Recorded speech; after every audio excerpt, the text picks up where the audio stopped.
22 বছৰীয়া যুৱক নুৰ ইছলামৰ নিৰুদ্দেশক লৈ ভাঙি পৰিছে পৰিয়াল।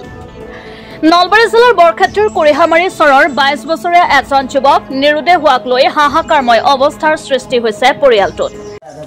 আমাৰ গাঁৱৰে ল'ৰা এজন সোমবাৰৰ পৰা আমাৰ ইয়াতে কিবা কাজিয়া হৈছিল। কাজিয়া হোৱাৰ পাছত সোমবাৰৰ পৰা নিৰুদ্দেশ।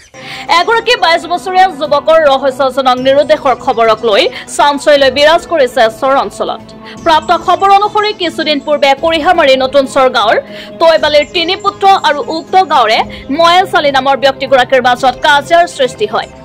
ময়েজ আলীৰ ভয়ংকৰ আক্ৰমণত তৈবালিৰ 4ৰ্থ পুত্ৰ ৰমজান আলী গুৰুতৰভাৱে আঘাতপ্ৰাপ্ত হৈ গুৱাহাটীৰ JNRC হস্পিটেলত মৃত্যুৰ সৈতে যুঁজি চিকিৎসাধীন হৈ আছে। সৰু ভাই দুই দিন আগে মারছে, মারলি গেল আমার হে ভাইটা অবস্থার দিকে হেরা কাজা হয়েছে। সাড়ে 3জন গেছিলাম, 2জন ঘুরে আসছে আর একজন পাই নাই। সেদিনা সন্ধিৰে পৰা তৈবালিৰ দ্বিতীয় পুত্ৰ নুৰ ইছলাম নামৰ 22 বছৰীয়া যুৱকজনো ৰহস্যজনকভাৱে সন্ধানহীন হৈ পৰাত পৰিয়ালৰ মাজত হাহাকাৰময় অৱস্থাৰ সৃষ্টি হোৱাৰ সমান্তৰালভাৱে অঞ্চল জুৰি চাঞ্চল্য বিৰাজ কৰিছে।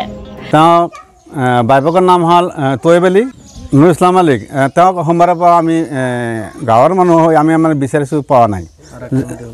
আৰু এজন তাৰ আগতে কিবা মাৰপিট হৈছিল, তেওঁ মেডিকেলত আছে। এই মহিজাৰীৰ লগত আৰু কিবা কাজিয়া লাগিছিল। তে এই ৰাতি 7টা বজাত তেওঁৰ ঘৰত বোলে গৈছিল। যাওঁতে তাৰ পৰা 3টা গৈছিল, তাৰ 2টা আহিছে আৰু এটা নাই। আমাৰ এখানি জেগাৰ কুৰিয়ামাৰী নতুন চৰ থানা শিয়ালমাৰী। বিগত 7 দিনে পৰিয়ালৰ লোকে নুৰ ইছলামক বিচাৰি বিভিন্ন ঠাই চলাচ কৰে যদিও এই পৰ্যন্ত কোনো সংসূত্ৰ উলিয়াব পৰা নাই নুৰ ইছলামৰ। মহিজাৰীৰ ঘৰত কাজিয়া কৰিব গৈছিল, 3টাই গৈছিল, 2টাই পাইছোঁ আমি আৰু এটা পোৱা নাই। ভুক্তভোগী পৰিয়ালটোৱে উপায়ন্তৰ হৈ আজি শিয়ালমাৰী আৰক্ষী থানাৰ নিৰুদ্দেশ সম্পৰ্কত এজাহাৰ দাখিল কৰিছে।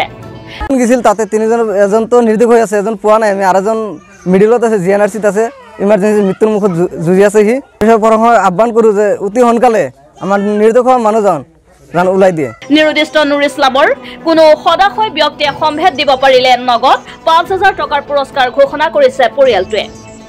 যুৱকজনৰ সন্ধান পালে পৰিয়ালৰ 9395916693 এই নম্বৰত যোগাযোগ কৰিবলৈ আহ্বান জনাইছে।